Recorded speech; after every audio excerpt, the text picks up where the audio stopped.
Yeah. For us to be trying to rock, to try to rock a discussion about what happened. Yeah. Without having a woman here, we can't have no sausage party here, man. Say, Tressa, I will tell you that Ann even said, "Is Tressa gonna be on?" Swear to God. Yeah. Okay, Tressa, go ahead and do your thing. Go ahead. All right, you ready? Yeah. Okay. There are those that say life begins at conception. I say it is a life at birth. When a body or living organism can sustain life without help or a host, then and only then is it a life and alive. Now, those 21 bodies in Uvalde were a life. Those 26 bodies in Newtown were a life. Those 10 bodies in Buffalo, a life. Those 17 bodies at Marjory Stoneman Douglas, a life. And those 60 damn bodies in Las Vegas were in fact a life.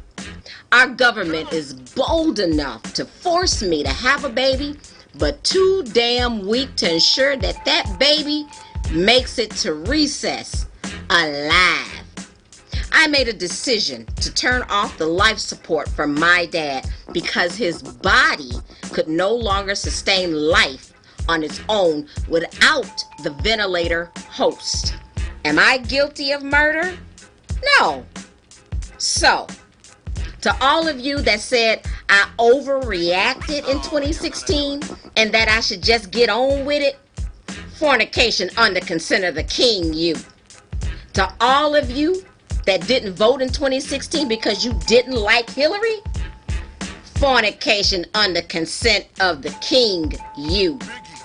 To all of you that said I was worried about Roe v. Wade for nothing because it is settled law, fornication under consent of the king, you moron.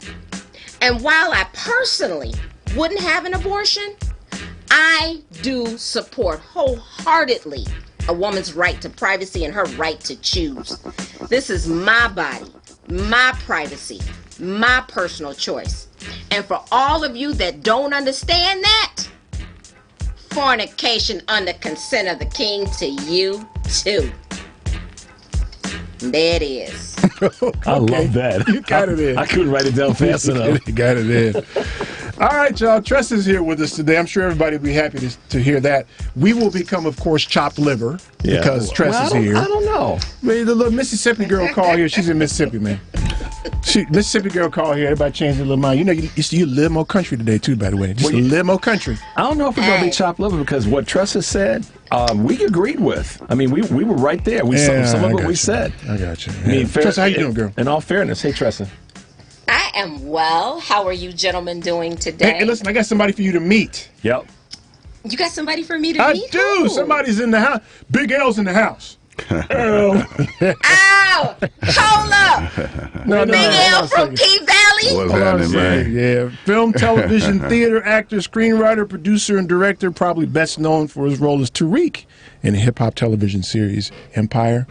Been on Chicago Fire, Homeland. I didn't know you were in Homeland, man. I didn't see you there, man. You must have been in the back somewhere. NCIS, 21 Bridges with Agents my man. Savoy. With Chad Boseman. Quit playing. Marine veteran, by the way, Desert Storm. Hoorah. Yeah. That's right. My man. Yes, y'all. Morocco Omari. What's up, happening? Ron? What's happening? How y'all doing? All right. I asked Morocco on the way down. I said, man, whose idea was it to put that cowboy hat on, man, in season 2, man?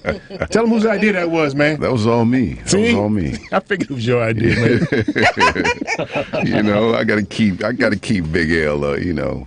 A little, And Big L Big L wears it well. Yeah. Big L, go. He's a peacock for real. But you know, some of the best looking brothers, men wearing cowboy hats are brothers. Yeah. Just look at Buffalo Soldiers. Of course. But the hat you're rocking, man, is real kind of curvy. Yeah. It's a violently curvy hat. By design, because it's a black man wearing it. Yeah. When I picked out the black cowboy hat, I sent like different pictures, and I said I want something like this, you know, because that's Big L right there. You know what I mean? They've given me a lot of liberty in helping craft this brother, and I said I need some cowboy boots out because you know, going to school in the South, spending summers in the South, man. You know, you got brothers that are like that. they are stone cold. They are cowboys for real. You know what I mean? Okay, and man. you know, you got to pay homage to your people and your history. Yeah. You know. I mean, we have a Did you put that much thought into it, or you just decided you like a hat? No. I put that much thought into it. because Man, we this is one have of them deep brothers, man. we have an unrecognized, what else is new, major impact on the settling of the West, Of course. and the migration to the West. Well, yeah. That comes from our ancestry in Mississippi, Eastern Texas, Mississippi, Louisiana, Yeah. and Alabama. Yeah. A strong migration of black men who helped settle the West. Yeah. And I mean, one of my Is that, wait a minute. I don't like the term Richard. "settled the West." They murdered a bunch of people and took their stuff. Is what Well, happened. True, unfortunately. That's not one of those fairy tales No. that they tell us. True. Bravery and out in the frontier, we the West, and no, y'all killed a bunch of people and took their stuff. We went back and cleaned up a lot too, gentlemen. though. But we also excuse me. had you know, Africans who Gentlemen. escaped slavery and joined up with Native Americans, Right. to fight against Very slavery. much so. Hey. Right. The Seminoles, the black Seminoles, and everything like that. I'm right here. I'm right here. Okay, we heard you. We heard you. She's about that tall, man. What's up, T? So she, she always got. See, this is why I hate being on the phone with y'all, but that's okay. Y'all done? You ain't been on a while, so you just been storing it up. Hold on. Moroccan. Yes, ma'am. Hey, Daddy. What's happening? Okay, T. That was well put. I just needed to get that in there. It is Moroccan Omari. Morocco. He Moroccan to me. Wow. Right. It's gonna change the man's How you name. doing today? All is good. It's good to be home. We can go out for a while. You want us to go out for a while? I'll just sit right here and stare away. No. Bless you, my brother, for being here with us today. I appreciate you. Indeed. Hey, look, Appreciate man. you. Here's the news of the week. Here's the news of the week. Let me say it the way we understand it. You ready for this? Mm-hmm. The white mob has succeeded once again. Yes, they have. Once again. It's the way of this country. It is the white mob. They drag the white mob out to effect change when they want and need it. That's it. That's what they do. And that's- right? So you've watched for the better part of the last 50 years. You've watched this white mob terrorize and murder women and doctors and other medical professionals in the interest in their permanent interests. Yep. That's what they've been doing. And so the country has relented once again to the white mob. And we have what's effectively a ban on abortion. They've menaced, injured, and killed people to this end.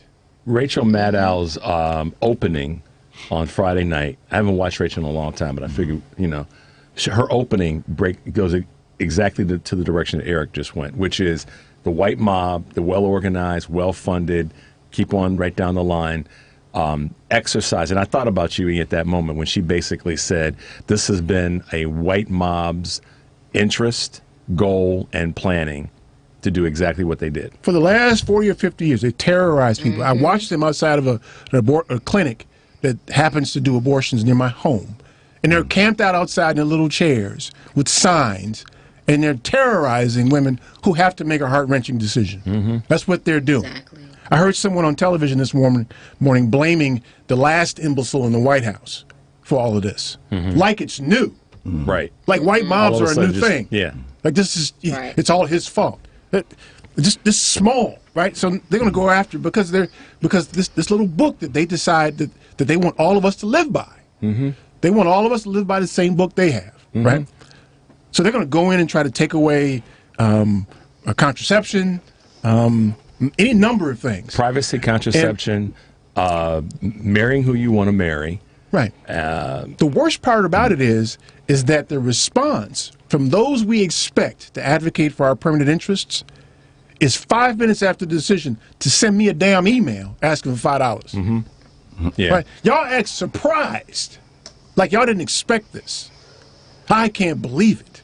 I can't believe they did that. They've been talking about it for 50 years. Could you not? How could you not? I mean, How could you not be ready? You saw my post on LinkedIn, and I put I basically trusted what I Well, said. listen, the reason why they did that is because, just like you just quoted and said, the well-funded, well-oiled white mob machine has succeeded once again.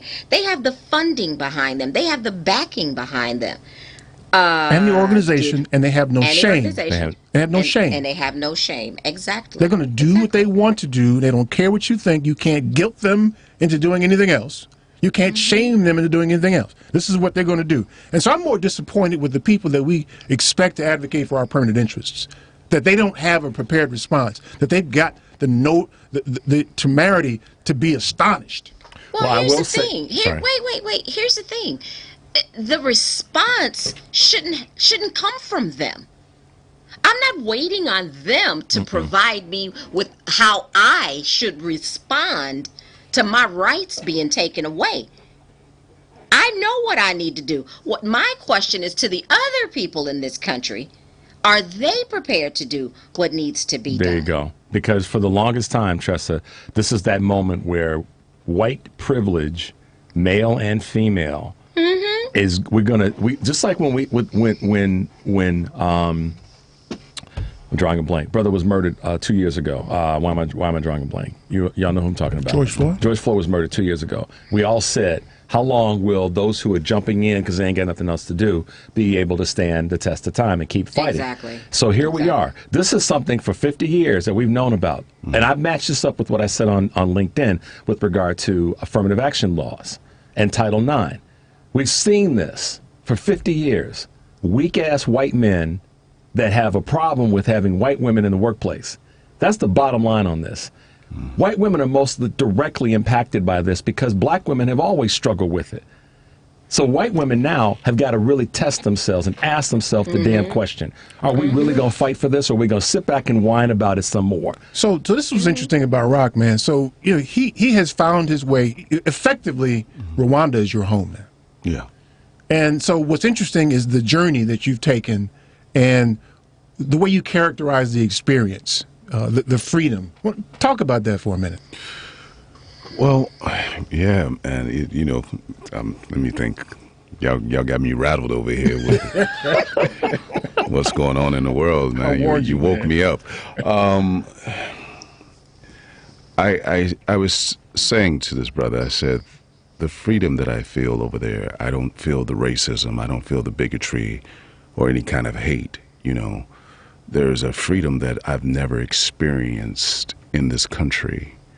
I've been to 50 countries in this world, and I get the most resistance in my home country of America.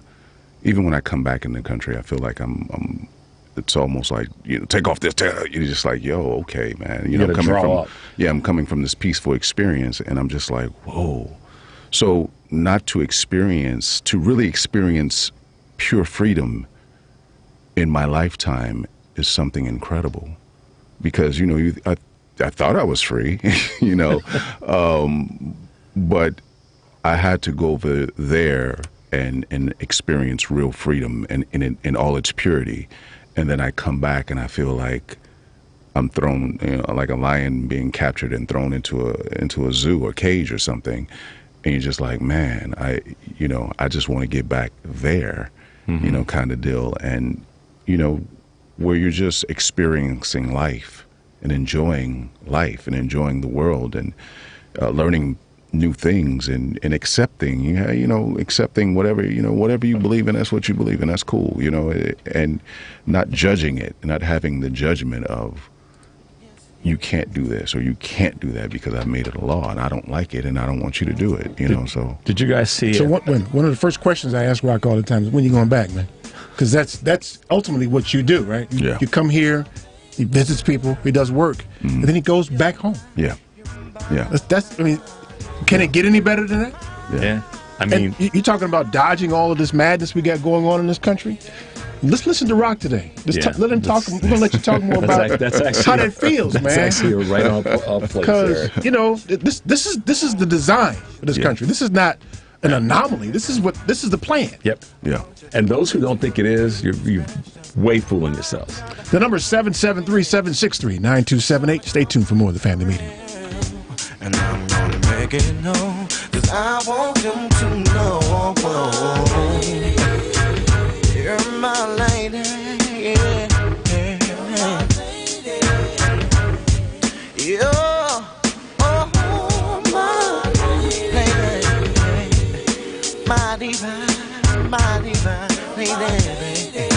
This is Tanisha K. Brooks, teacher for the great Ann Arbor Public Schools, where Wolverines rule. Keep listening to the family meeting. My daughter, baby. Talk of the town, and everybody wants to know what's going down. Babe, I know you've seen this before. Maybe at the liquor store. A basic and essential part of any financial plan is savings. Most of whatever cash you have will be there because you put it there, not necessarily because of some fancy investment. Now with Save and Plan, Polaris has introduced a way for you to get empowering financial advice. Save and Plan is simple. Just sign up to save on a systematic monthly basis directly from your account and gain access to a planner and our planning services.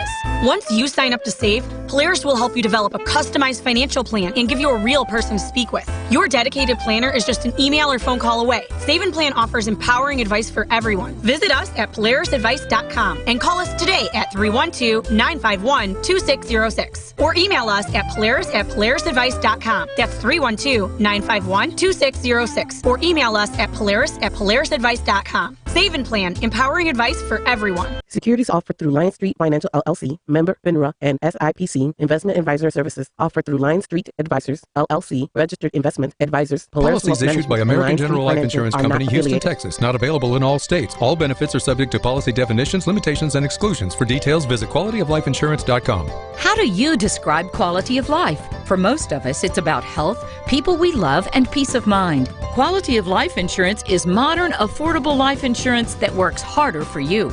It's there for your family if you die, but it can also provide benefits if you suffer a serious illness or injury and need financial help to maintain your lifestyle. Quality of life insurance even gives you options to build cash value for a more secure retirement. You've worked hard to attain your quality of life. We work hard to help you protect it. To find out more, contact the Polaris Insurance Agency. Visit polarisadvice.com or call 312-951-2606 to learn about how we can help you make a plan for your future. That's 312-951-2606. Hey, this is Brittany Perry. Did you know there's a black-owned footwear brand based here in Chicago? Perry Co. Shoes creates affordable luxury footwear and accessories for both men and women. Whether you're in a suit or out with friends, they provide pieces you can wear on a daily basis. Breaking barriers, inspiring style. Visit www.perrycoshoes.com to purchase a pair today. That's www.perrycoshoes.com.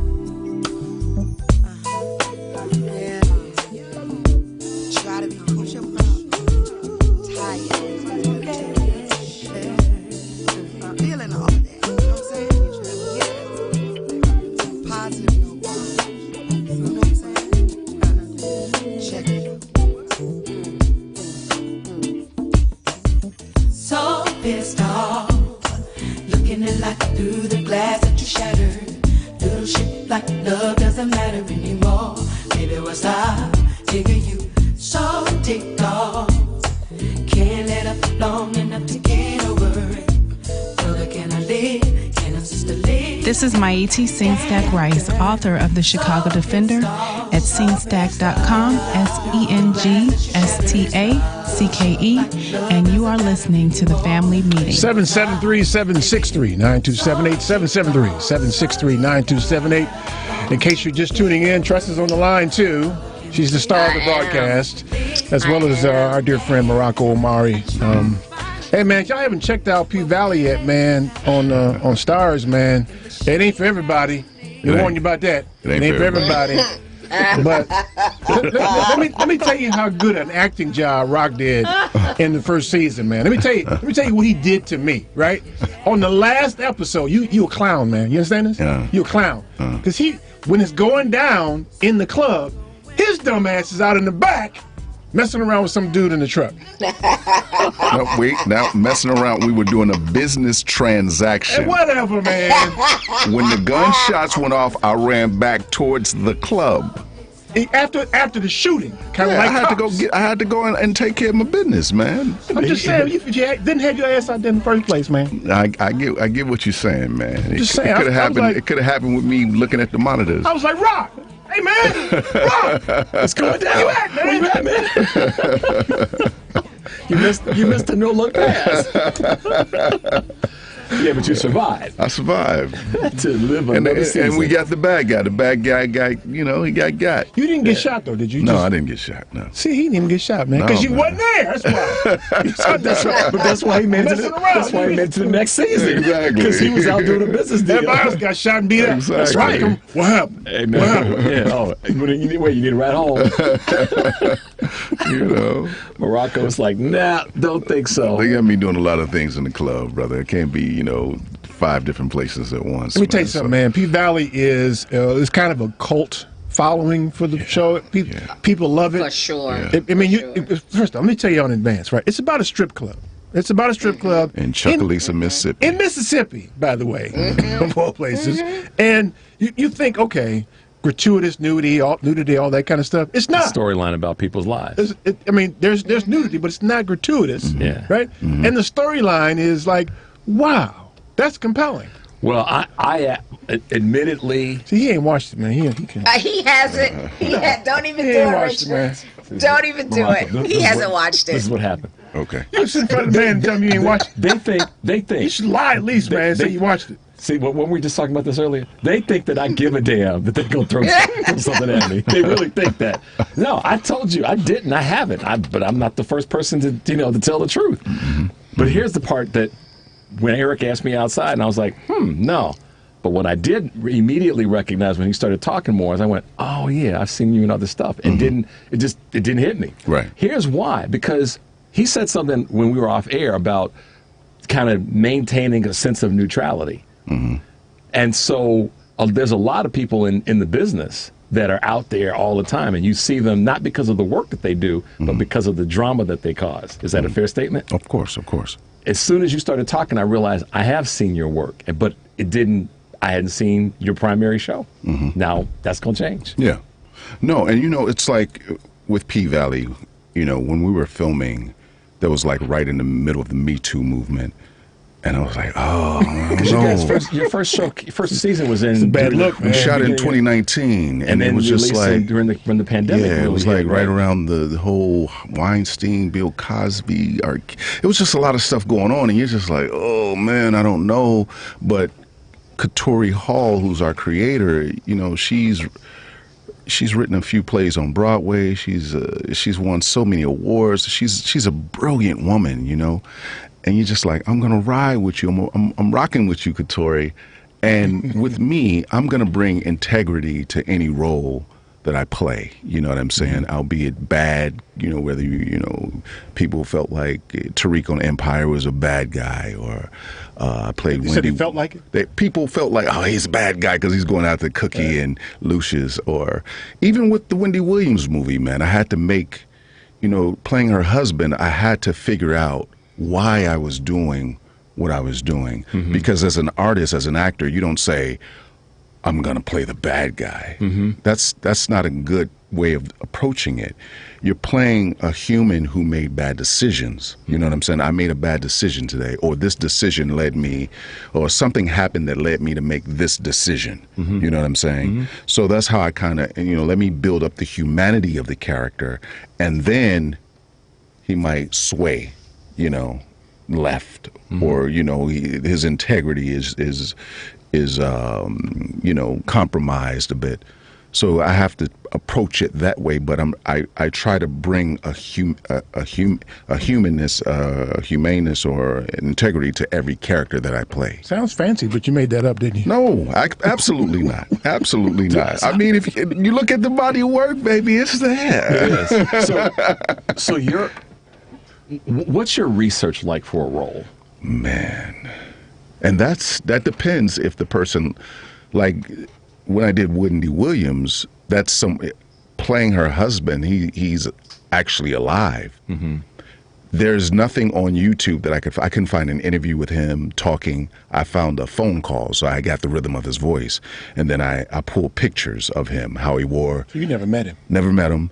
How he wore his jewelry, how he wore his, his scully, his clothes, his chain, kind of like that. And then I had to, okay, I know people from Brooklyn, so I started watching like New York cats like Dame Dash and Fat Joe, even though Dame is from Harlem. I think Fat Joe's from the Bronx. It just had that kind of New York masculinity, that bravado. That bravado that, because New Yorkers, they sit forward on everything they do, and it's the staccato of their voices, blah, blah, blah, Whereas Chicago, we're laid back with it. Like, yo, what's good? How you doing, brother? You good? All right. I see you on the screen. He's acting for us now. I'm just giving, it's an example. It's an example. So I had to do, that's the kind of research I had to do with him. Now with Big L, me going to school in Mississippi and my family being from the South, I knew people. My mom wears rings on every finger almost. So that was I put the rings on because of my mother. She still has these rings today on every finger. You know what I mean? You got the shirt open almost down to the navel. Got the shirt open with the jewelries on. You know what I'm saying? The fedora, the hats. You know what I mean? And his walk. And the trivia thing was I got a cane because right before I drove down to Atlanta first season, I broke 2 toes. Oh. So I didn't go to the doctor. I went and got some tape from Walgreens. Poor man's cane. Wait, you definitely did a Mississippi thing. Yeah. Some toe separators, and I bought a cane. And I had a fitting the next day. I got down there one day, and then the next day I had a fitting, and I went in there with a cane, and I was not trying to put pressure on that. And the costume designer was like, "What happened?" And I told her, and she was like, "You want a cane in the scenes?" I was like, "Yeah, let's get some gold, cane, something real fancy." And that's how the cane. Wow. And in the first season, the walk was because I didn't want to put pressure, weight on my foot. Yeah. And that's how his walk came about. Yeah. So research was incidental. But research was incidental, but it played out extremely well. Everything happens for a reason, man. Yeah, that. So what do you? Well, if you hadn't had your ass back there at that truck, man. I'm just saying. Man. So stage, film, or TV? Would you, if you were to rank? You probably going, damn, Rich, you always ask these ranking questions, like a game show host. I know, right? So what would be your order if there is one? Oh man. He want whatever's going to pay him. Well, see, you made me into a capitalist right there. Allow me to speak. Yeah. So theater is like going to a concert and seeing your favorite artist live. It's that immediate feedback, it's that adrenaline and da-da-da-da. But it doesn't pay. You know what I'm saying? Did I tell you? You can't. Like, I did my first play in '95. So. Okay. I can make more one day on a TV show than the whole run of a play sometimes. Yeah. And if you're a series reg on a show and you're doing, you look at these people from Grey's Anatomy. Oh my God, what are they, 20 years now? Yeah. And the average episodic pay is 185,000 per. That's the average for the leading. Right. Yeah. So Mary J. Blige makes somewhere like 400,000 an episode for Power. Well, what's her name on 911? Angela Bassett just went to 400,000. Yeah. So that's pretty good money, and I can always go do a play once we're on hiatus. Now, film, unless you're one of the leading guys, of course Denzel's going to make his check. I did the movie with Chadwick. I was disappointed in the money. I was like, this it? Unless you get something like a Black Panther that does $1 million and you get those residual checks, that's great.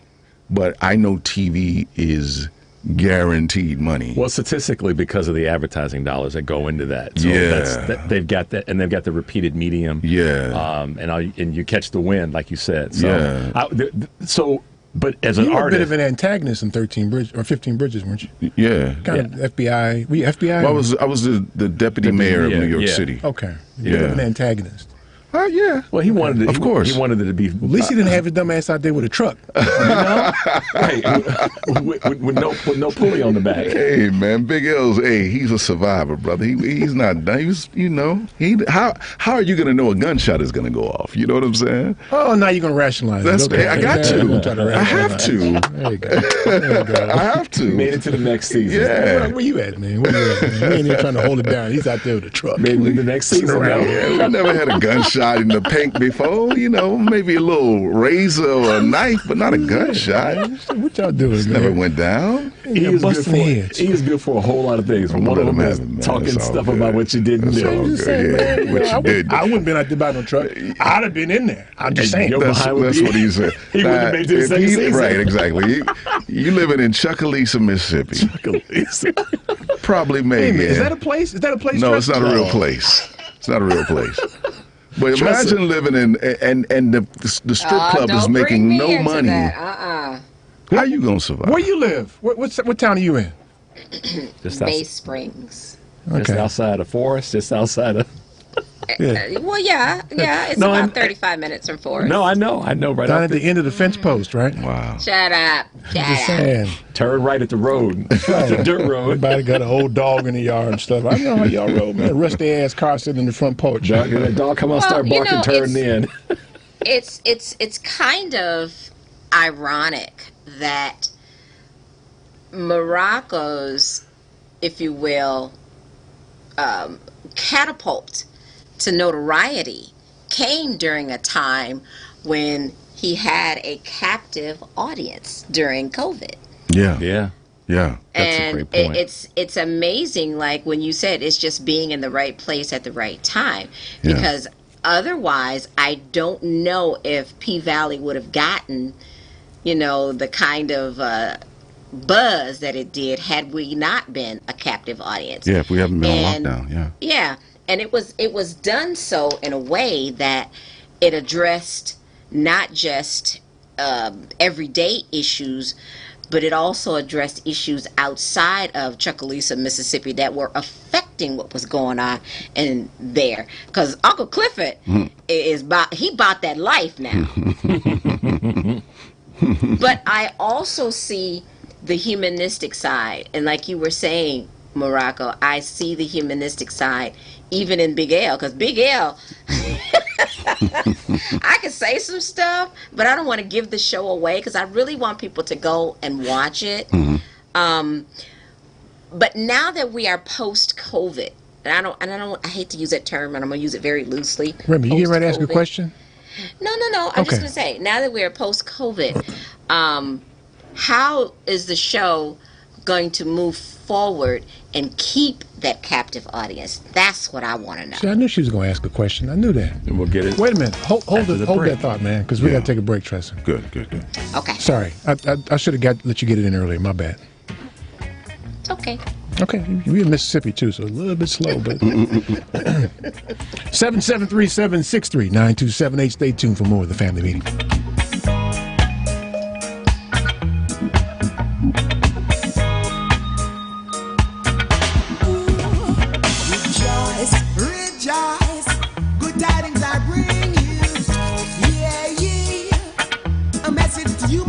Good afternoon, Chicago.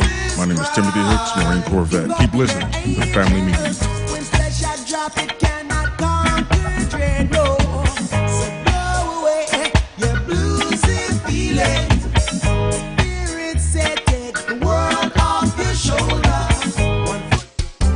We do. We buy, we sell, we move, we store. Anything, anytime, anywhere. We are We Do. The company that handles all your stuff. If you have anything that you want to do something with, please call us. We buy, sell, move, store, donate, discard. Anything, anytime, anywhere. eBay plus U-Haul equals We Do. We are moving at the speed of life. Call Terry Calloway, 312-343-9973, or via email, contact him at terrycalloway58@gmail.com.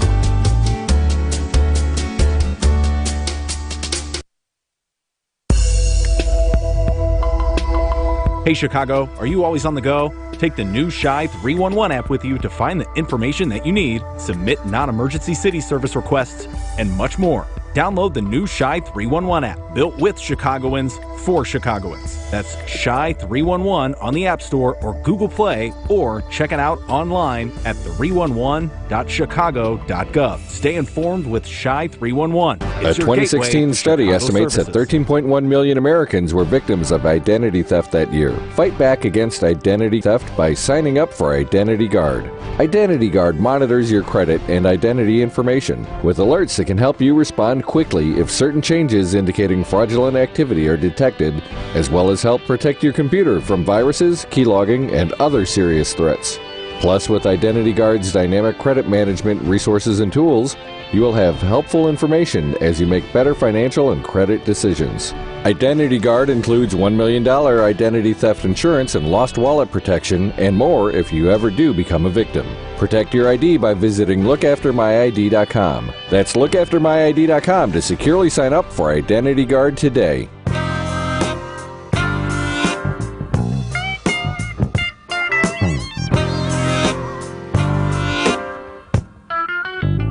Whoa! They say the bigger the headache, the bigger the pill, baby. Call me the big pill. Dr. Funkenstein, the disco fiend with the monster sound. The cool guru with the bump transplant. Hip bone connected to my thigh bone connected to my leg bone connected to my ankle bone. I get so hung up on bones. Dr. Funkenstein here. Preoccupied and dedicated to the preservation of the motion of hips. This is Gene Marlowe with PopulousPromobile.com, the People's Choice Car Service. Welcome back to the family meeting. Tristan, what you knew about that kind of funk, girl? Tristan. You know what? I mean, you're in Mississippi now. Y'all got funk like this down in Mississippi? Always. It started down here. Quit playing. Without the blues, there would be no funk. Uh-oh. Without the... Yeah. Arguably. Yeah. Arguably, exactly. Yeah. I have a question for Morocco, but I know we got to get yours in. Go ahead, Tristan. Ask it again so he remembers. Okay, so how does P-Valley continue to keep their audience captive with the storyline, given today's climate in the country post-COVID? And I use that term loosely. And does P-Valley get sucked in to the social issues that are going on? Because so far it's been able to avoid them largely. Mm-hmm. Do you understand what I'm saying? No, I get it. I think we're dealing with COVID presently in the season, and also George Floyd, the riots that are going on. How do we keep our audience? Good writing, good acting, good execution, good storylines. The Star subscription has went up 1,000% since we aired. You know, it's the biggest jump in their history. But to go back on something, we shot our season in 2019. The powers that be, it was either Stars or Lionsgate, changed hands. Mm-hmm. The people who were hot on the show left, and then we had people come in and said they didn't like it. We got shelved because we were supposed to be Powers' finale, the season 6, their final show. We were supposed to come in after them. And we got pushed back, right? Then we got canceled. We heard in February they canceled P-Valley before we even aired. Mm-hmm. So they called Katori. Had you taped already? Yeah, we had finished the season. We shot the season. It was on the shelf. And they called Katori and said, hey, come get your stuff. They was throwing stuff away. Some of our crew people were keeping the set and the costumes and all of that stuff. And we just waited. That was February. March, there was a shutdown. Nothing was shooting. Nothing shooting. No content. So they decided to put us on in May. I think May of 2020 or something like that. Yeah, it was May 2020. And boom. Right after your birthday. Yeah, boom. So we weren't even supposed. Yeah, we got discarded. Yeah, that is like, wow. My God. Yeah, we got lucky. Because you were shelved, because they had no content and because nothing was shooting and because your show was already shot. Yeah, they put it out there, and lo and behold, look at it now. So that's part of that. That's part of that whole conversation, though, about being ready. when not get ready, be ready. Yeah, y'all were ready. Yeah, and the timing was right. So you were in the right place at the right time. But it's a captivating storyline for sure. Yeah. So now, like that, it's like you said, it's a cult following. We have our followers. We have these chat groups. They're on Twitter. They're just going mad, man. I mean, the people who love it. The people who are like, okay. Yeah. You know what I'm saying? Next. Yeah. Who the funk, though, man? A story about a strip club in whatever, Mississippi, man. Who the funk, you know? I was working on the show, and I was like, I don't know about this. But you know, like when you in the band and they singing, you just like, well, let me go ahead and play my instrument to the best I can do it, like, and hopefully, people get it. You know what I mean? Yeah. And I'm I do plays, and I'm like, I don't know about this, and it hits. You know what I'm saying? And then there's stuff you're like, oh, this is gonna hit, and it's like womp womp. Prior to, are you worried, Morocco, that you're being pigeonholed? Absolutely not. Okay. As Big L? No. The show. Oh. The audience, is the audience growing? Is it diverse? I don't know. You understand where I'm going? Okay. Yeah, I don't know, and it's one of those things where, as an artist, you're just like, the people who get it, they get it. The people who don't, they don't. And it's hard to write something that everybody's going to love. Yeah. You know what I mean? Yeah, but that's not what I'm at. That's not even the biggest part of it. The biggest part of it is like this. Frankie Beverly ain't had a hit since the 70s. And right. No, I take that back. He hasn't wrote a song, if you will, since the 70s. Mm-hmm. But you could put Frankie Beverly on today. And the party is on. 2022. And the party is on. Yeah. So P Valley, 30 years from now, will I be saying I'm gonna sit down and watch this? Because The Wire, you could put The Wire on right now today, and you could watch it from beginning to end, and it'd be like, dang, I missed that, and I'm glad. Is P Valley going to be that? I really don't know. I'm just like I can say I'm enjoying. Like, this is a character that I normally don't get to play, so I'm having fun. Like this second season, I'm just having a good time, and it shows. It shows. But see, here's I'm going to answer it based on as a viewer of shows. Yeah, I'll give you a good example of where it's just the fact that it has a cult or a following, however you want to place it, using Eric's word. I'll give you a good example. Better Call Saul, the predecessor, Breaking Bad. A lot of people didn't watch Breaking Bad when it was out. Yeah. But the DVD purchases and the streaming of it now, that's what led to the success of Better Call Saul. Yeah. Because of the people that didn't watch Breaking Bad that watch Better Call Saul. So I think that when a show, as a viewer, has a following, that following will be one of the best messengers for the future viewing of it down the road, because of how shows are delivered now. You can stream stuff forever. Yeah, you can. And I look at it as a piece of art. You just say, this is the art that I painted in this moment. Either you get it or you don't, and I'm moving on to the next one. Yeah. Hopefully, the ones who get it, they get it. The ones that don't, don't let failures go to your heart, and don't let success go to your head. You just keep it moving and stay humble. Stay neutral. You know what I mean? All I can say is, in that moment, if I look back 30 years, I remember that character. I had a great time with it. Yeah. We had a good time.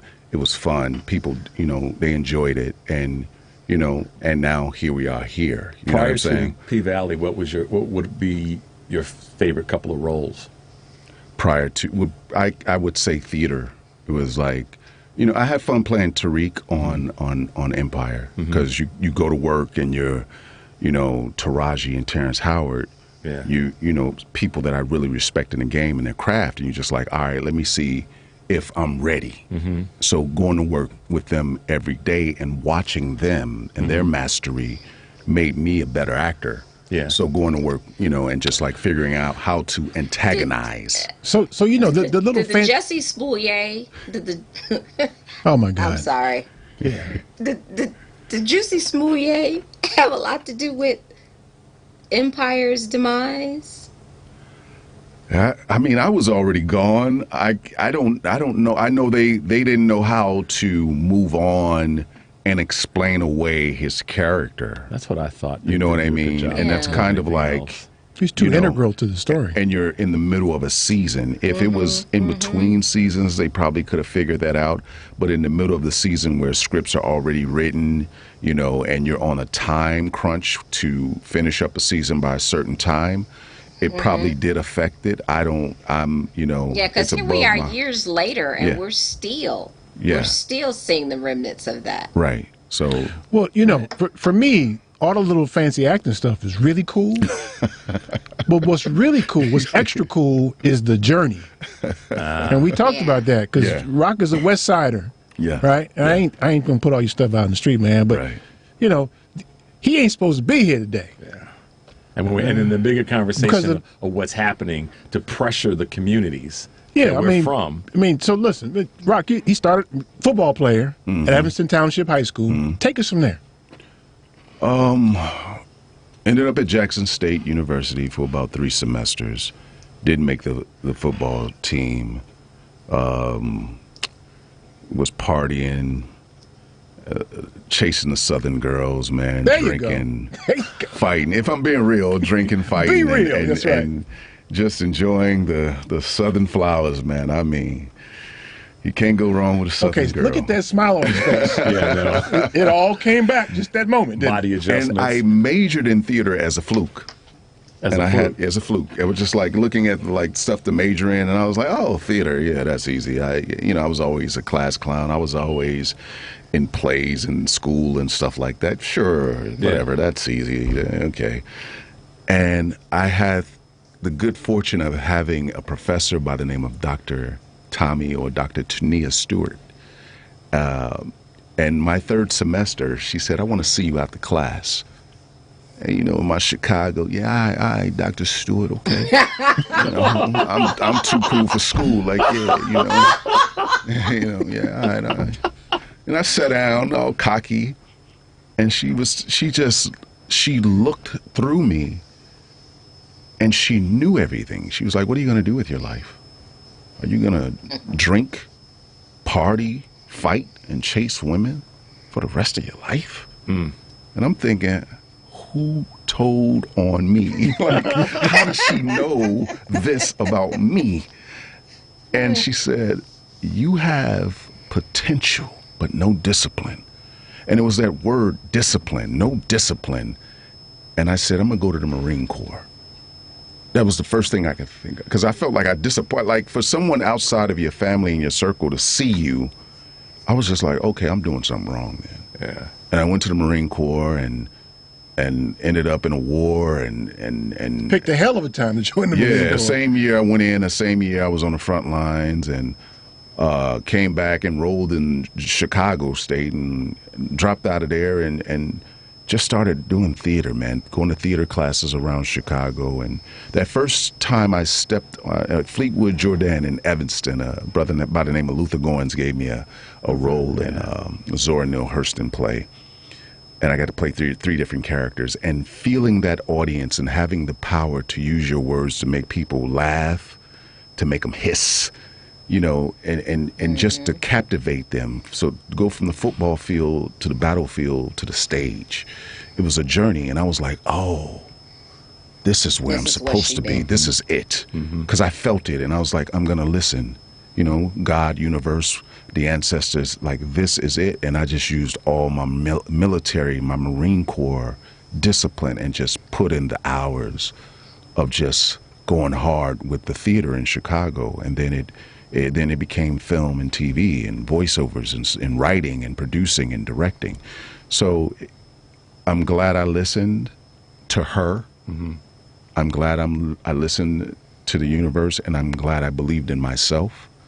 And that's why I give back. I put students through school and teach free workshops and mentor filmmakers and actors because of Dr. Stewart and what she did for me.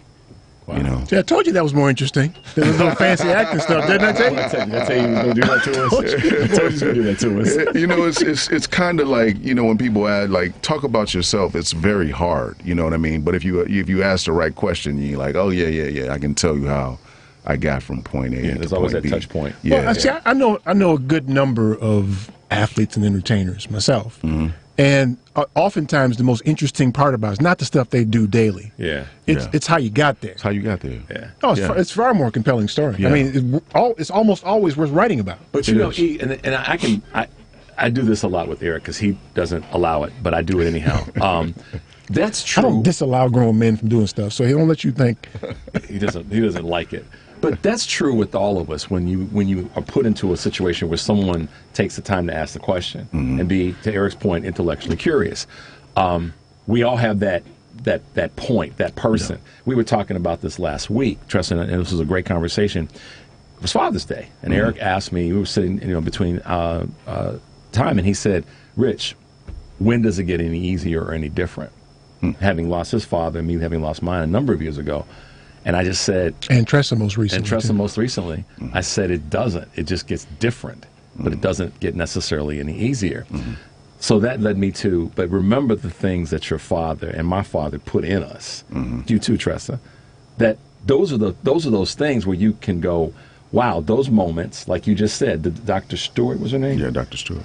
I mean, how could you won't ever forget her. No, absolutely not. That's really cool. That is really cool. No. Far more cooler than the fancy acting stuff. To have a like you said, I love how you put that, to have a non-family member just dress you down, to use a Marine Corps term, to dress you down like that, but for a good purpose. Yeah. Wow. She and as actors, we deal with human behavior, and we just watch the different little subtleties, the different ticks. We listen to conversations, and you just like, you have to break down characters, and you're just like, well, why did I do that? Why did I go this way? Why did I wear that? And why did I see this kid? I can tell, So yeah, cool. She saw so me. in case you guys can't tell, we are not really talking about this Roe v. Wade thing because we knew it was coming. It's not. It's a non-event. I mean, it's tragic, right? But we told y'all. But this happened in 2016 when y'all couldn't vote for Hillary. Yeah, too proud to vote for Hillary. I'll get on the lines in a few minutes if y'all got something to say about it. Cool, but I'm more concerned about the people who advocate for our permanent interests. Yep. What's your plan? Yep. What you gonna do about it? Yep. Right? Are you just gonna ask for more money? Or are you gonna knock over some tables? Right. I'd rather sit in and talk to Rock. Because listen, we told y'all. We've been telling y'all for a long time. All right, y'all. So you're next. 773-763-9278. Stay tuned for more of the Family Meeting. Because they love squeezing. If you don't see me, I'm probably squeezing. Easy does it on the smooth tip as I get loose. Kinda like, let's say, rip this format of my rap. Listen to direction. 6'3" with a vanilla complexion. Dance, shake, rock, roll. Heaven's in the house, I got total control. I'ma inject respect, collect a fat check. Heaven's in effect, but you ain't heard nothing yet.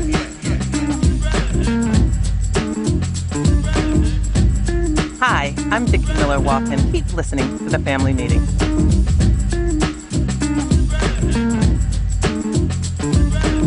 Polaris is introducing a way for you to get empowering financial advice. Save and plan.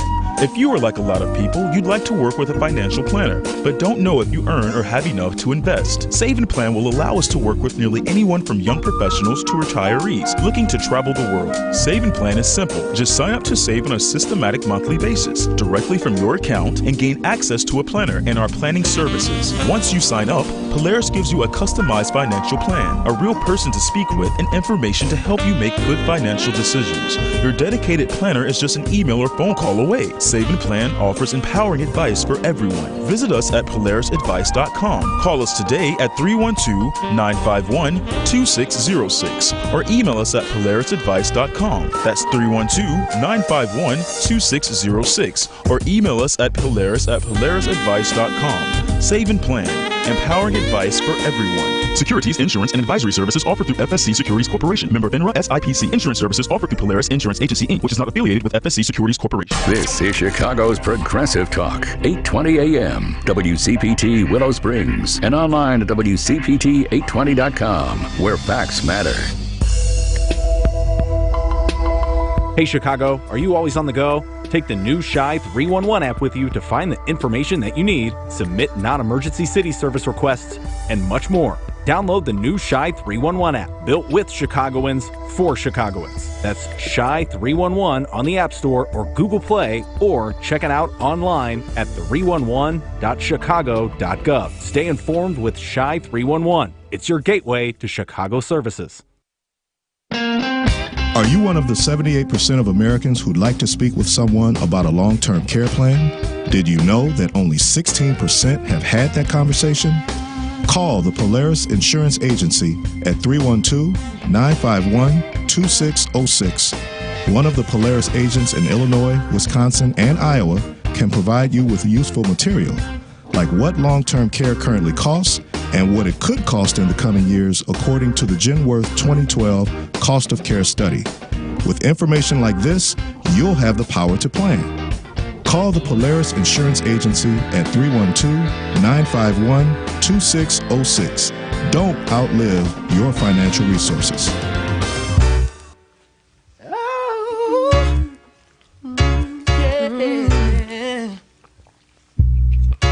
Don't wanna be a player. I wanna be a player no more.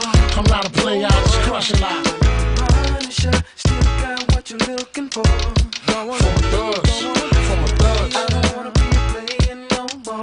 I'm not a player, I just crush a lot. But you know, Big Pun Joe is still down below. Who's down the crowd? Hey, yo, I'm still not a player, but you still a hater. Elevator to the top high. See you later, I'm gone. Penthouse suite, penthouse freaks, in-house beach, French couch seats, 10,000 east, rent out lease, with an option to buy, copping a 5 of Benz, so when I'm not, up in the sky, off in the lie. My name is Charles Hilson. I'm with GBG Insurance at www.gbgins.com. Welcome back to the family meeting. 773-763-9278, 773-763-9278. So yeah, it happened. It happened. Let me give y'all some previews now. Maybe you'll believe me now when I tell you what's getting ready to happen, right? What's going to happen next is you're going to have some clerk somewhere in the country who's going to refuse to let a gay couple get married. They're going to refuse them a marriage license now, which is going to send that to a court. It's going to rattle around in the court system till it hopefully reaches the Supreme Court, and then they're going to ban gay marriage. They're going to do it across. They're going to do it in 3 or 4 areas, without a doubt. Then, or you're going to have some pharmacist somewhere refuse to give a woman contraception, to give her the pill, right? And that's going to rattle around in the court system and end up at the Supreme Court, and then you're going to lose contraception too. It'll be even broader than that when it comes to medication. A pharmacist, that's an activist pharmacist, Tressa, will say that in his or her belief, that medication prescribed by their doctor for other form of pain.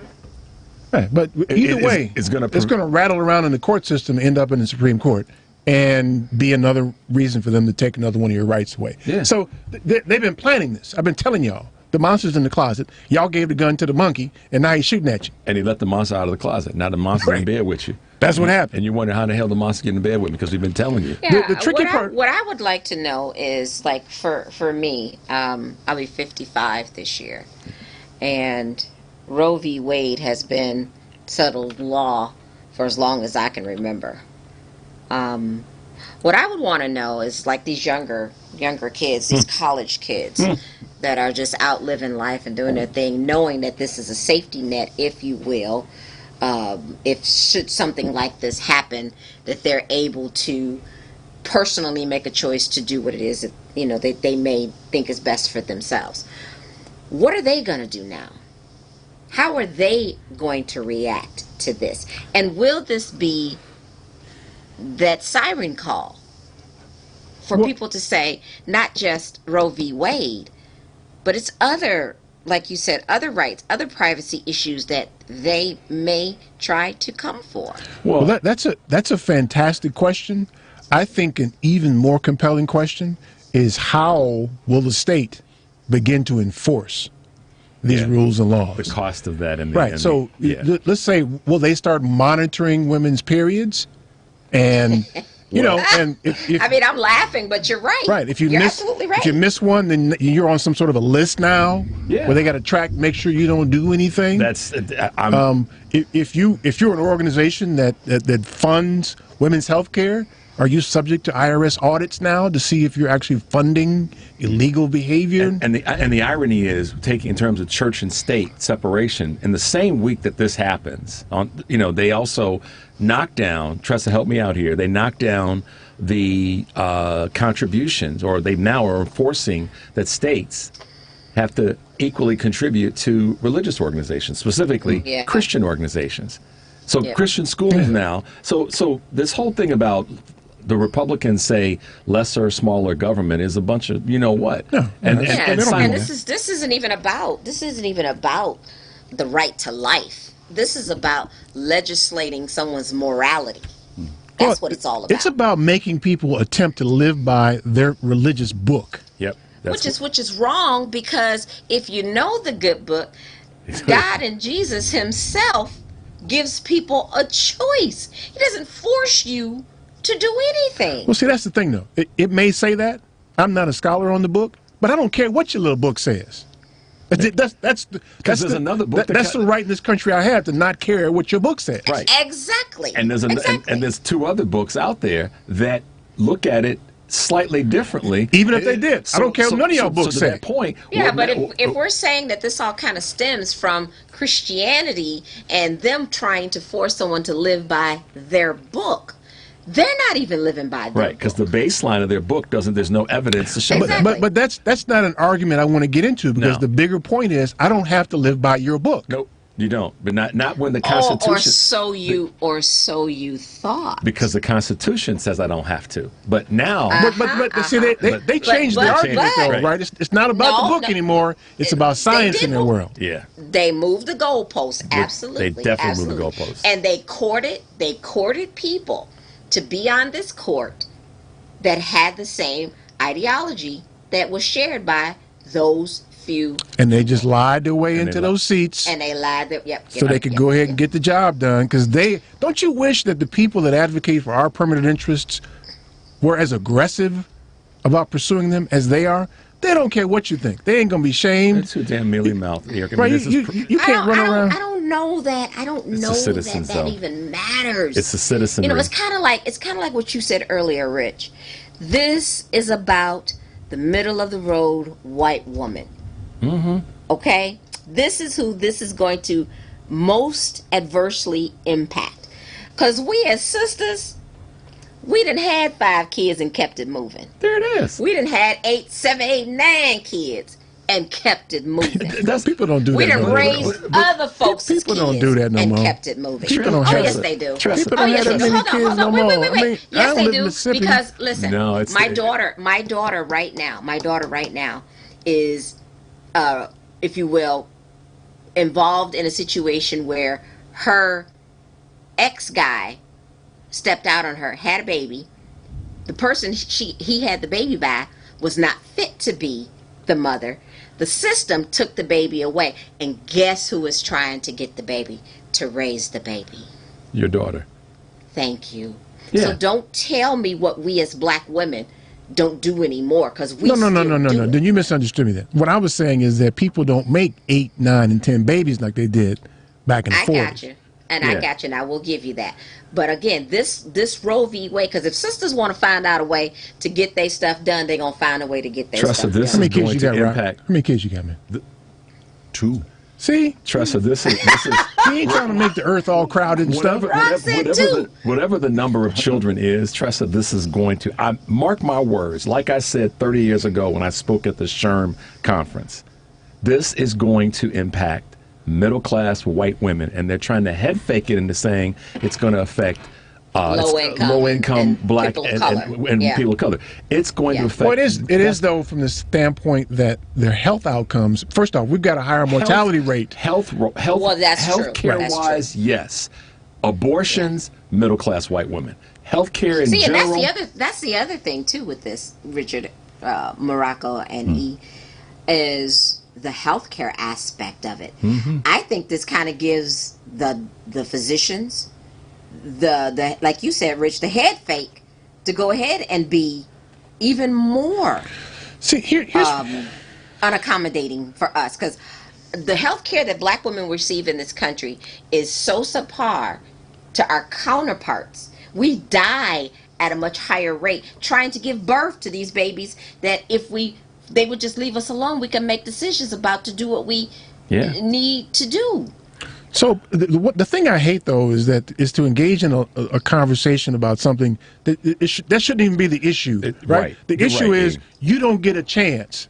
You don't have the opportunity to make me live by your book. Yeah. By what you believe. In this that really is it. In this country of life, liberty, and the pursuit of freedom.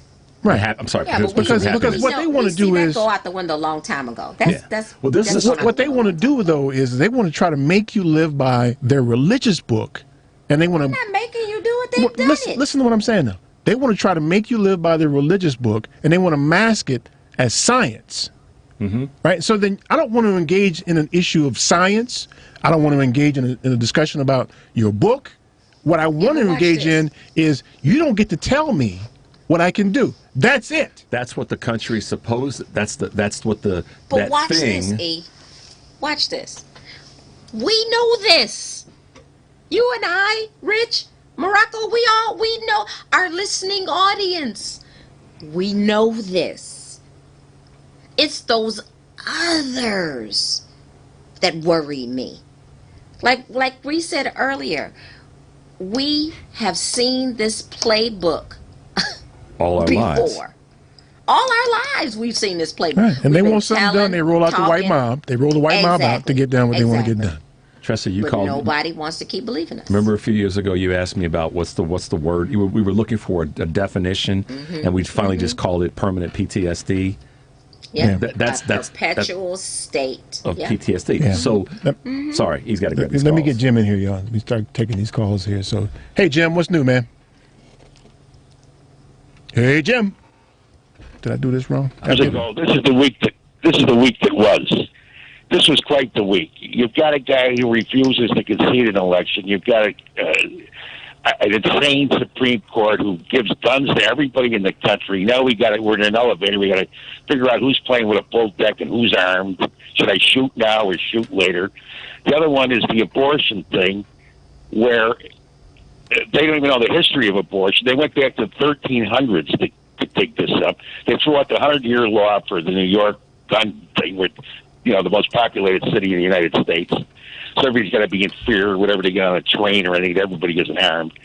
But this abortion thing, have they ever helped any child in this country with food, shelter, clothing, medicine, education?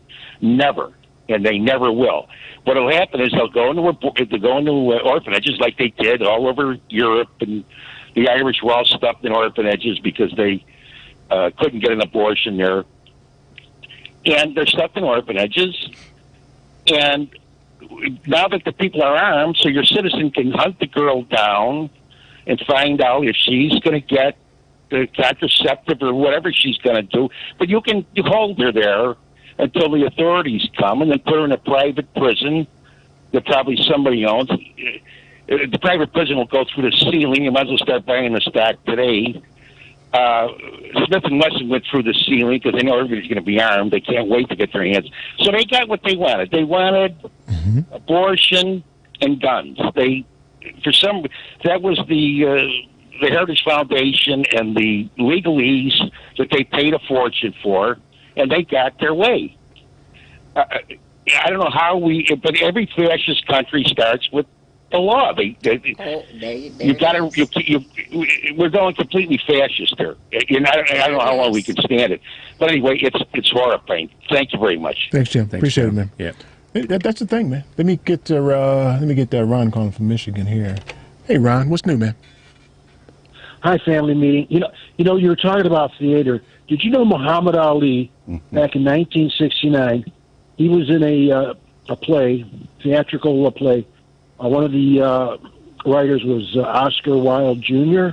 But he the play was called Buck White. Yeah, I think he sang in that play too. Mm-hmm. Yes, he did, and he had a great voice. The other cast members said he had just like he was a fascinating person, great boxer. He also had a great voice. You got a good voice, Rock? Can you sing, man? Huh? I don't think Rock can sing, man. How did I come into this? I'm listening to the gentleman talk about Muhammad Ali, which is my hero. So Rock can't sing, Rock. Okay. I can sing, but yeah, go ahead. I'm not Muhammad Ali. He can't sing. I'm sorry, Ron. Go ahead, man. But but he was always my hero, and I followed him from the Olympics. To his name changed to the whole anti, and I was anti-war. That time I was getting ready to be drafted, but I always loved Muhammad Ali, and he was absolutely right in his position on Vietnam. But and he was one of the most hated man in America at that time too, by the way. Sure was. Not by everybody. Hey, not everybody. All right. Come on now. Yeah, not you. Not me either. Me either, Ron. Yeah. No. Ron, thank you, man. Be safe up there in Michigan, all right? Stay safe, Ron. Okay, man. Yeah. See you. Michigan's a trigger So state. you can't sing, man? I can sing, man. But I mean, Muhammad. I don't want you to sing now, Muhammad though. Ali, he hung out with Sam Cooke, so they were in the studio together. So I'm sure Sam Cooke, who's one of the greatest, crooners of our time, or of all time, not my time, but I'm sure he was coaching that brother on breath support, and So you've had to sing in one of your roles, man? I had to sing in 7 guitars. August Wilson play, yeah. 7 guitars. Had to play the guitar and sing. Yeah, you play the guitar? I had to learn to play the guitar. What? Yeah. Multi-talented. No. I had to learn to play the guitar. So I learned to play those 2 songs and sing those 2 songs. And that was it, man. Wow. After that, I took the roll off, and I haven't touched the guitar. I got the djembe, man. I played the drums, so yeah. Too funny. How about that, man? I didn't know that about you. Can you dance too, man? I can, hey, What? man. What? Hey, He been known to cut a little rough. Okay, so all right. I'm gonna be your best friend for a moment. So, of the actors or actresses that you haven't worked with yet, who would they be, male and female, that you? This guy. Yeah, no. And then long ass male questions and too. one female? Yeah. I mean, see, he get himself in trouble. Meryl man. Streep. Okay. What? Why Meryl? Yeah. Man, Meryl is. Okay. Yes. Fair enough. Yes. I mean, Excellent Meryl choice. What kind of role would you see yourself in if you were? Excellent Let him get to pick the second one. I'm sorry. And I mean, I'm a big Don Cheadle fan. Okay. Don Cheadle's my guy, man. I told Rock on the way down here today that he'd be good in a Walter Mosley movie, playing Easy Rawlins. If they did a second to that. And I said I would rather play Mouse. Yeah. Right. Okay. So because Mouse is a lot of fun. Yeah. So what kind of role would you see yourself in with those two? With Meryl Don and with Streep? Meryl? Yeah. Oh. Love interest. Yeah, there you Love go. interest. Me and Meryl Streep, love interest. The Jungle Fever. Going in, man. Going in. Why is it got to be the Jungle I'm just saying, Fever?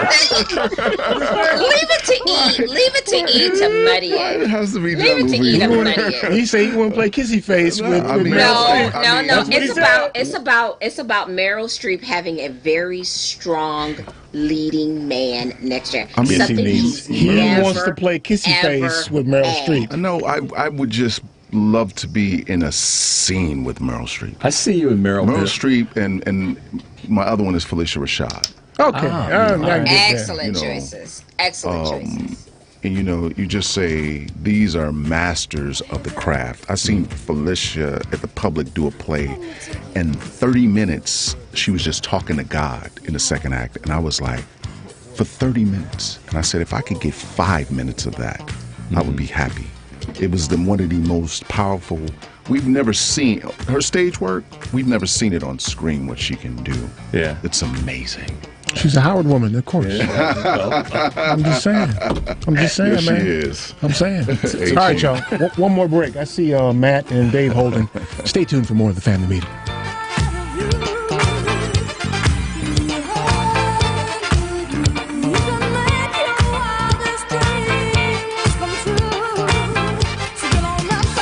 Keep listening to the family meeting. This is Kevin Pitts from the Performance Consulting Group. We will be right back.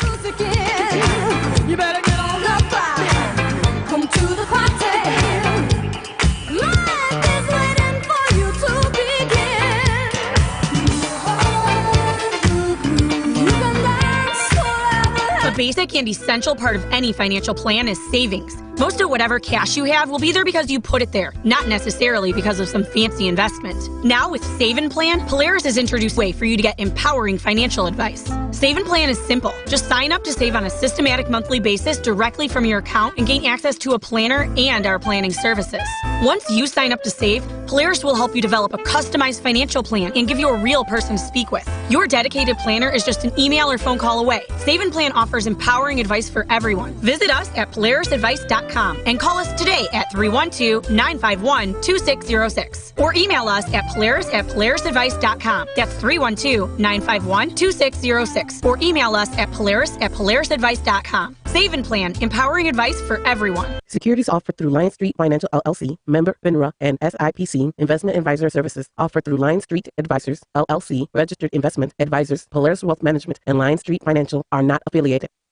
A single K plan is a 401k plan designed especially for business owners and immediate family, regardless if they are incorporated or not. Single Ks offer both employer and employee contributions and in many cases have no setup fee or annual plan administrative charges. Single Ks are simple to administer with no government reporting required. Most importantly, this plan allows employees to access their savings via hardship withdrawals or loans. Visit our website at polarisadvice.com or call us about your business or organization's retirement plan at 312-951-2606 or email us at polarisadvice.com. That's 312-951-2606 or email us at polarisadvice.com. Polaris provides empowering advice for everyone.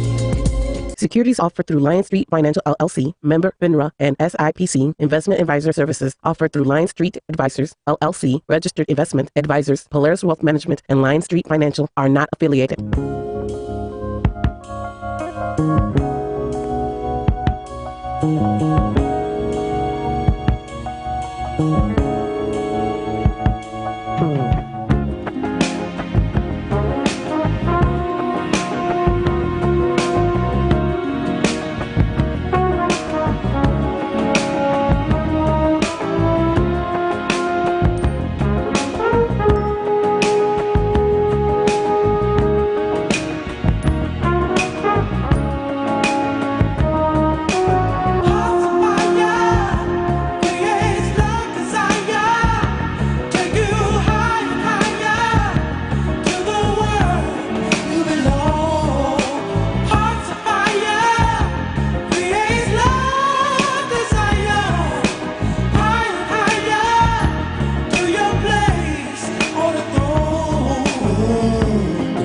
Hi, this is Alex Garza at AGG Consulting.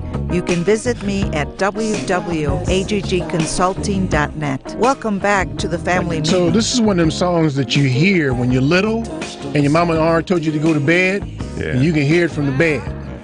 This is when everything starts to slow down with the grown folks. Yeah. Right? They already got plenty drunk. They had all the brown liquor gone now. Yeah. Isn't that interesting? Okay, there's 4 years that separate us, and there's 12 years, there's 13 years that separates us, but that is crosses all for us. Yeah. You know? Yeah. And that's what real art is. Real art. You know what you'd be good at, man? You should do a biopic of Maurice White. Since you can sing. So I can't sing like Maurice White. Come on, man. You know, people say, "Oh, Rock, you can sing." I'm like, no, I can carry a note. There we go. If I carry a painting, that doesn't make me a painter. That doesn't make you Picasso. Right. I'm not Basquiat with this. Oh, man. Hey, E, I want to give a shout out to my girl out in L.A., Rebecca Kordecki. She's a Rebecca therapist. Kordecki? Yeah. How many syllables is that? Yeah, I know. It's a lot. She's a therapist, and she has a business called BreatheWorks. And she really has kind of evolved during COVID, helping people who were shut in, literally just breathing to get better, to get healthier. So I hadn't talked to her in a while. I thought I'd give her a shout out. Well, let me take this opportunity, since we're giving shout outs, to holler at my man Brett Ryerson, my man Brett in Kampala. He's listening. Oh, yeah. Oh, what's up, Kampala? UG. Yeah. Kampala's a party town, man. Oh, man. No one parties like Kampala. No one on this earth. Let me get my man Matt in here, man. Hey, Matt, what's new, man? Hey, Matt. Identity Guard is in the house. That's right. Say it for him, Tresson. Identity Gun. That's right, my friend. Oh, I love it. Oh, we miss you. Look what happened after you moved down to Mississippi. Everything went straight to hell. But I know, right? I was going to talk about RDW, but instead, I have a question for our actor friend. So, let's say you get signed to a television. They say, "Hey, we want you." Your agent calls you, says, "I want to go out for this. I want you to go out for this part." You get hired. Do they then tell you that you get shot and killed 2 episodes in, or do you just think you're on there for like forever, and then 2 scripts later, like, yeah, we're gonna kill you off?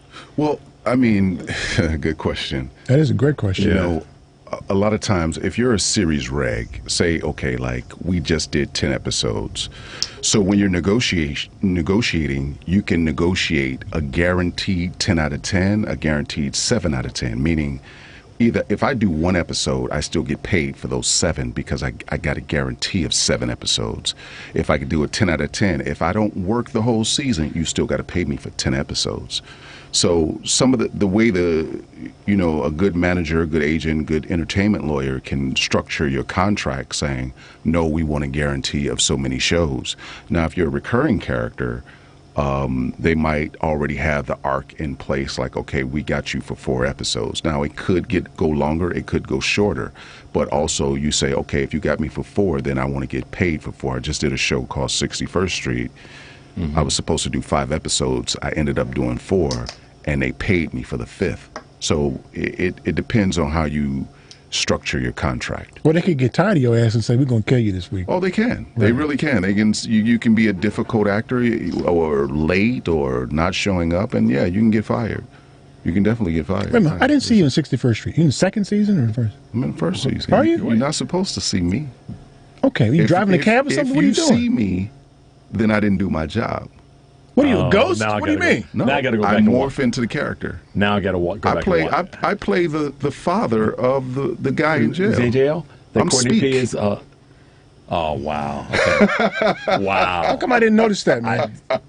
So now so you were talking about binge watching. Morocco, and he called himself your friend. How did he I'm miss gonna be that? binge watching stuff now because that complete. Yeah, see, and this is the highest compliment that you can pay an actor, when you don't notice that that's the same person. Really? Yeah. Dang.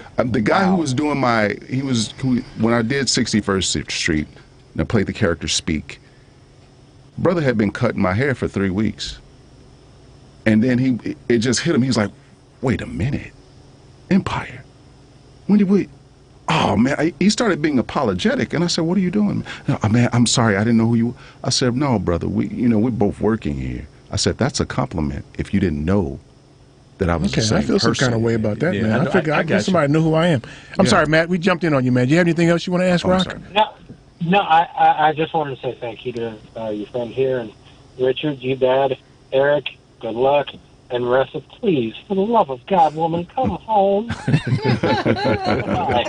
right, man. Stay safe, man. I feel some kind of way about that. Why? But I'm not an actor, so I feel like you didn't know I was in the house. No. If I was in the show. Well, I was in the house because you remember the character, right?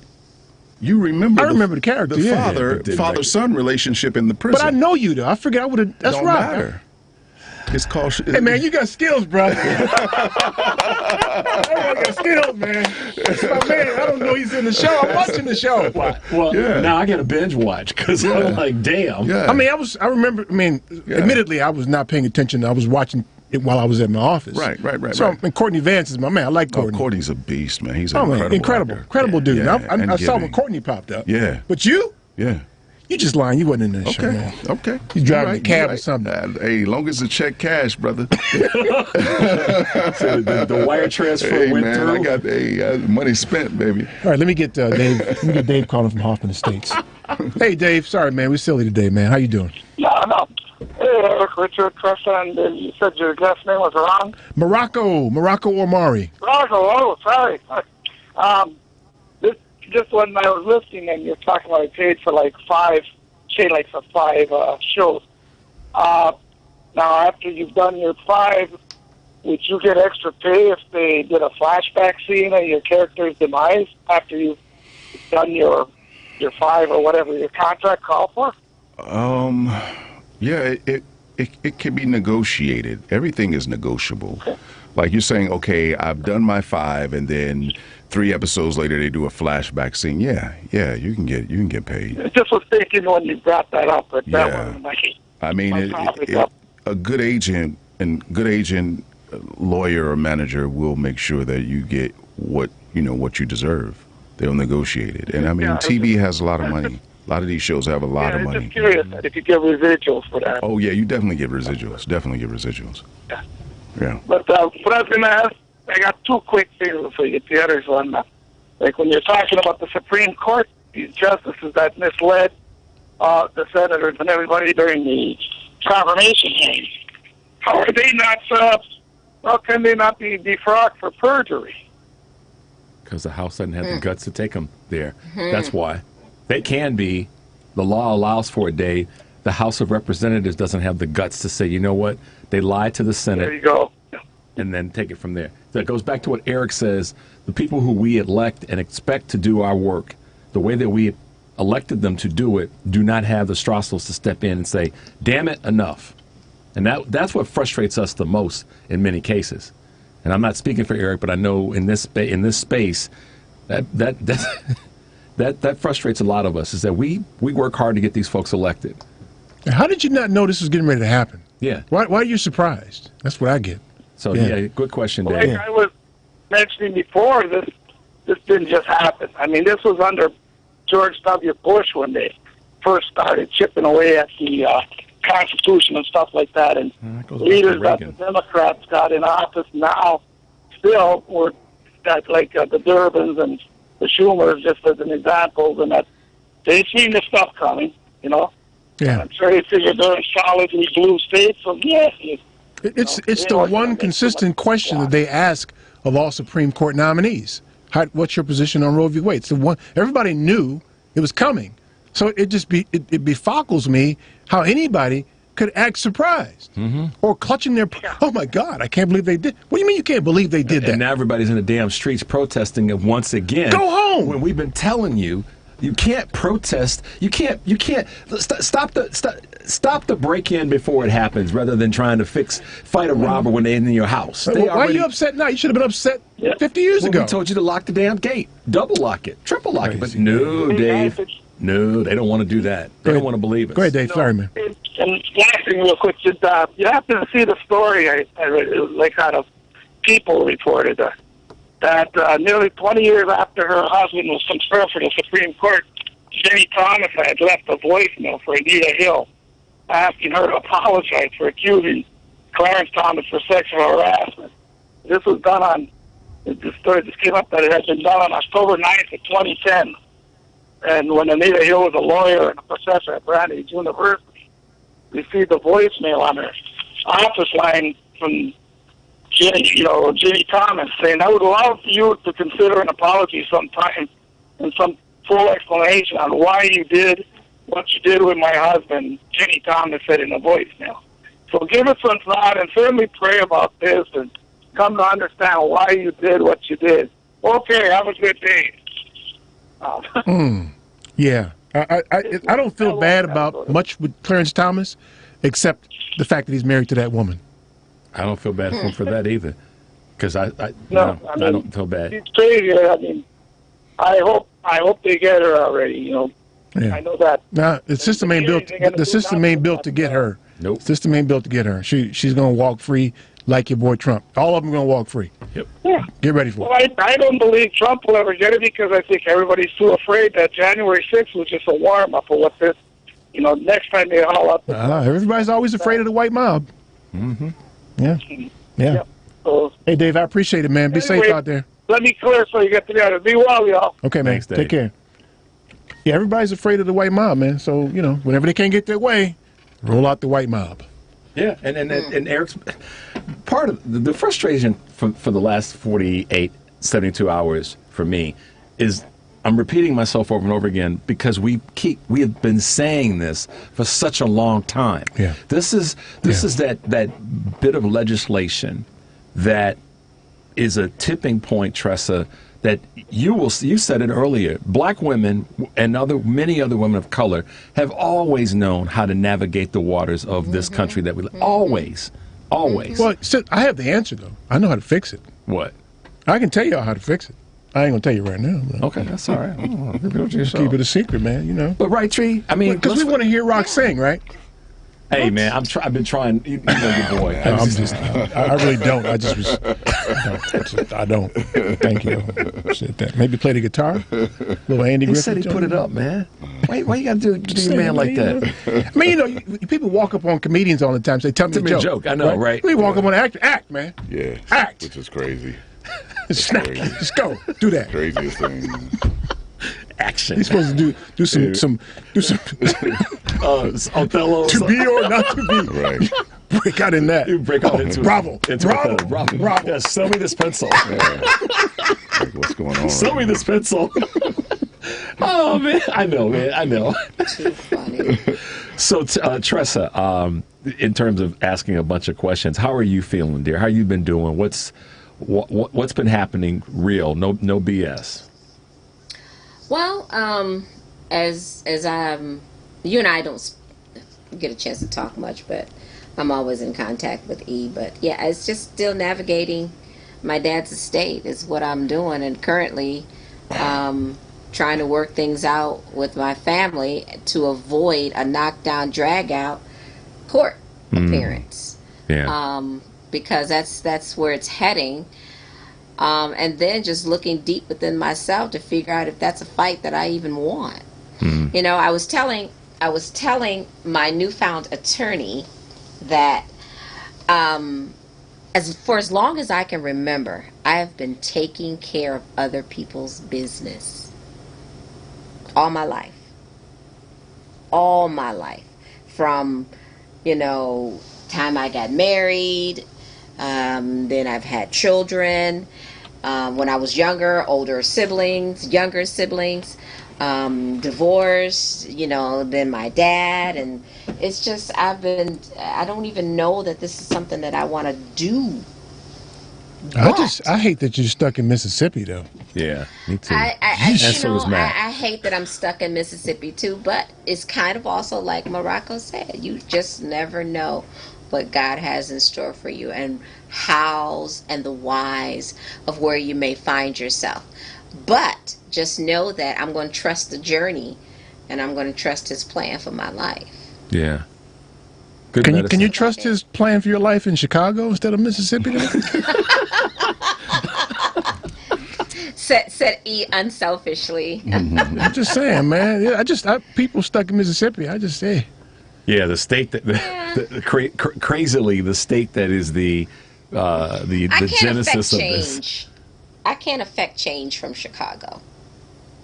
Don't sure you can. Don't deplete your value. I mean, I'm respectfully I say this, Tressa. Yeah, your value is wherever you are. I got to be in it to win it. You know what I'm saying? That sounds good. I do, but your value, Tressa. I'm boots on the ground here. Be honest. Oh, that sounds good too, but no. Tressa, I've said this to you before. your value is where you are. Exactly. Okay, now we got all these idioms going on here today. We're idiom full today. It's his fault. He wanted you to sing. And we tried to break it. It's your fault. Rock can't really sing. It's your fault. You're right, brother. I just needed a good laugh. That's all. There you go. We got it. Just needed a good laugh with Rock singing. All right, y'all. This is the last break, and we got to get Tommy in here, too. Stay tuned for more of the Family Meeting. Sitting here in this chair. This is Dr. Sharon Badia. I'm Associate Professor at Northeastern Illinois University and the coordinator of the African American Studies program. Keep listening to the Family Meeting. Word do you say you won't even look my way?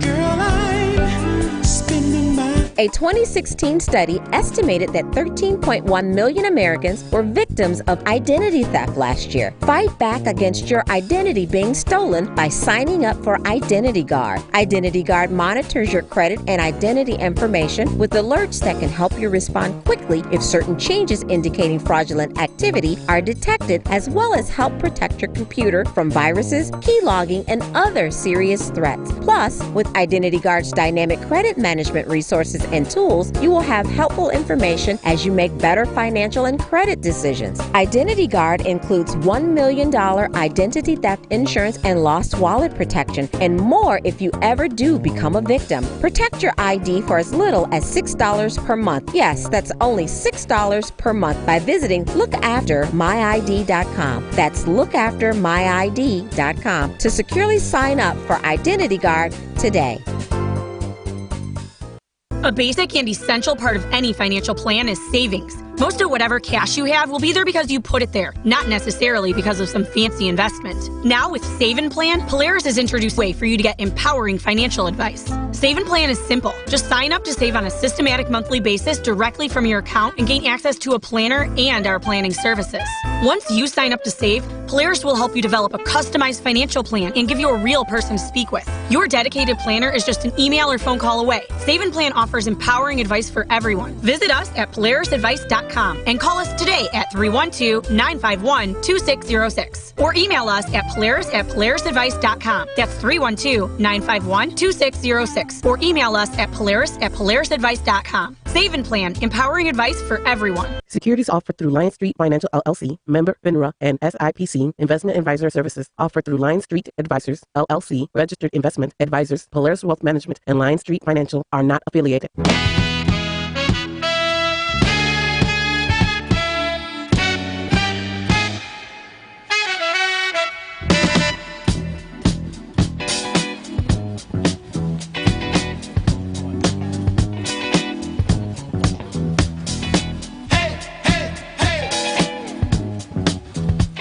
What you got to say?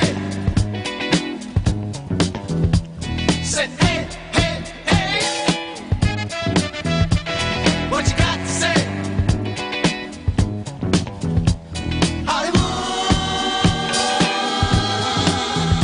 Hi, this is Attorney Cannon Lambert. Go to my website, www.getthecannon.com. Welcome back to the family meeting. I keep saying I got to call Cannon again. Okay, I'm going to text you this week. I called him once, though. We talked, and I just haven't gotten back to him. Well, I'll text you to remind you. Call Cannon, man, and get him back in here, man.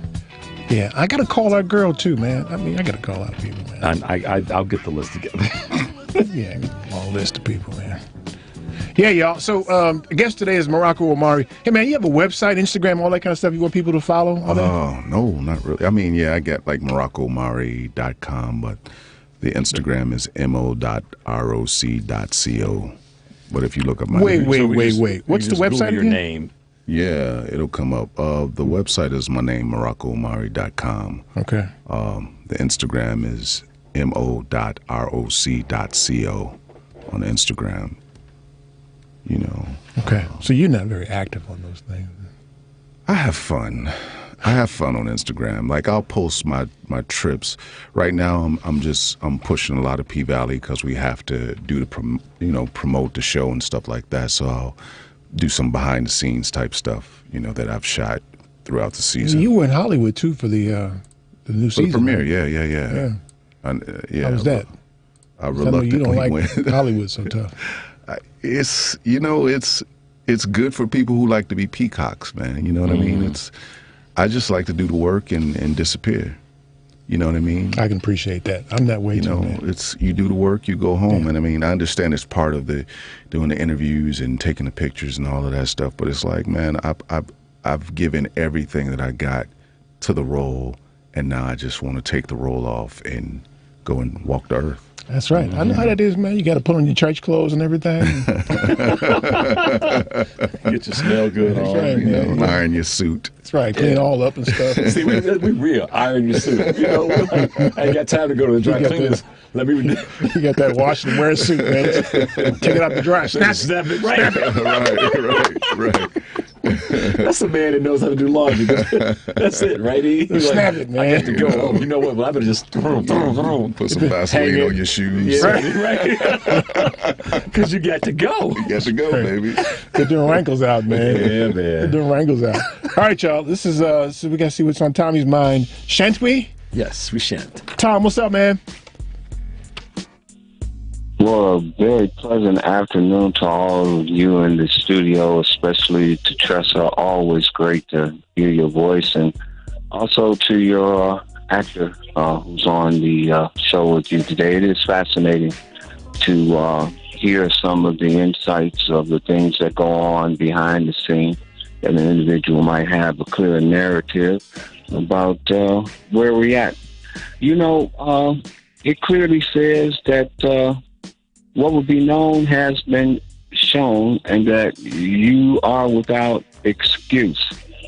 It also says where there's no vision, the people fail. So I'm trying to figure out within myself, as terrible as the decision was for Roe v. Wade, what are you thinking about that? The 8 years Obama was in office and you decided the thing to do was not to come out and exercise your right to vote, and so you gave the Senate and the Congress to the Republicans, even after they were coming to the microphone clearly telling you that this is what we're going to do. You're going to come here and you're going to try out for this role. But no matter how you try out for this role, we're going to keep our foot right up your behind. And then you had the opportunity to go and do what you needed to do, which was to understand a very simple narrative, people. See, when we landed on Plymouth Rock, they took away all our rights. And for the life of me, I cannot understand and recognize that now you can clearly see that history is repeating itself, because now they're taking the rights away from women. Not only that, but here you got these individuals live on camera saying that Roe v. Wade is the president of the country and we're going to follow it. And you can't do nothing. Maybe the problem is it says that we the people, in order to form a better government, decided the thing to do was to sit back and allow people to have a lifetime appointment, and even if they got caught with their drawers down, they could continue to weigh in on subjects that could affect your life way after you dead and in the grave. So, hey, keep listening to the family meeting. Let's find out what happens next week. Because as far as I'm concerned, I always ask the question of individuals. When reality comes knocking on your door, just like the gentleman said, I like to go do what I need to do and walk on the earth. Problem is, we as colored folks don't recognize how thin the earth crust it is that we're walking on. Get the hell back. That's our contribution to your community safety, because if Tom don't get it out here, he's going to be in your neighborhood breaking windows. Thanks for that, Tom. Yeah, E. So I think that we skillfully, and Rock helped a lot for being here today. He did. Right? Because I wasn't inclined to be talking about this Roe v. Wade thing. This matter was settled back in 2016 when y'all couldn't vote for Hillary Clinton. And the prelude to that, a lot of people want to try to find a point. I can database find a point. It was during Reagan's first term that this started to slide. But a lot of people want to still call Uncle Ron the god of the Republican Party, but he wasn't nothing. Yeah, but at the pivotal moment in 2016, where you had a chance to say, put it to bed. They didn't. But what about Hillary's emails? What about that? Rock, check this out. 53% of eligible voting white females chose to vote for the knucklehead known as Donald J. Trump. Or just not vote. I mean, the problem we have in this country is not necessarily who you vote for. Voting. It's the fact that you don't vote. It's both. Yeah. It's both. But when you got 125, what is it? 875, you said, Eric, million people that are eligible to vote that didn't vote. That did. But if they're complaining right now, no, you can go home. You can kick rocks. Mm-hmm. Oh, by the way, E, I don't know if I told you saw this, but or they vote against their own best interests. But that's another thing. But Tressa, that's becoming an interesting conversation, because you start to wonder, maybe their best interest is exactly what they don't end up voting for, because they actually don't believe in what You know, we think that would be their best interest, but it's really not. It should be, but they don't see it as such. No, of course they don't. Of course they don't. I mean, it's just a question. I'm not. We just pack it up, move to So is Rwanda, that man. the- Rock is that the got very- space in Rwanda. We just moved to Rwanda. You got a spot for us, man? Rock. Hello, Yeah, bro, hello. I got you, man. I got you. I know how to build stuff. Johannesburg is doing real good. He didn't answer real quick. I was like, y'all, no, Pause. He y'all looked down can't come for a in. second. Trust, I'm sorry, dear. What were you said? You said something when I'm sorry. No, I just said this is the tipping. Is this going to be the tipping point? I say no, and I say no because we've been up against something like this before. When? And every time we have a shooting in this country, every time we lose babies in this country, you know, every time a black man is killed or wrongfully detained, you know, that's humanity right there. And We asked the question, You want to tell me? will this be the you want time? to tell me? You want to tell me that you want to protect the unborn child that isn't even here, and I got a person standing right in front of you that you won't even protect. Come on now. Yeah, there's not going to be a tipping point. We've already tipped No, there's over. not going to be a tip. That's why I said that we're done. Yeah, we've already This tipped is it. over. We're done. We can go over and over about the win. It's done now. Hillary Clinton Yeah, it's said done. on October 11, 2016, I know y'all may not, I'm paraphrasing, I know y'all may not like me, blah, blah, blah, blah, blah, but I am what stands between democracy and the apocalypse. Mm-hmm. That's what she said. Now you got it. And now you got it. Today she said, "Good afternoon. How y'all doing today?" And listen, lest we believe somehow or another that I'm wallowing in this and I'm enjoying this.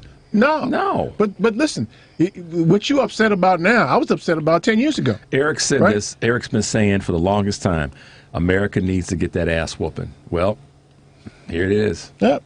Yeah, you learn lessons when you get an ass whooping. You would think. You think so? Child You think support so? ain't cheap. Child support ain't cheap. Yeah. Well, you know.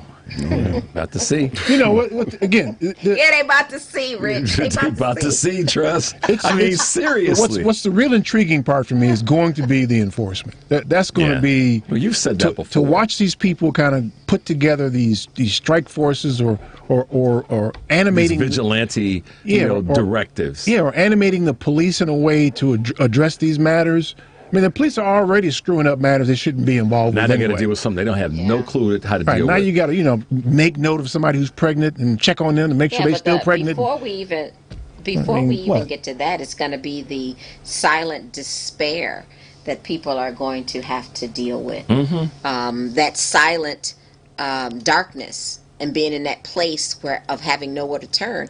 I would venture to say that we're going to begin to see our health and human services system even much more compromised and overwhelmed than what it is now.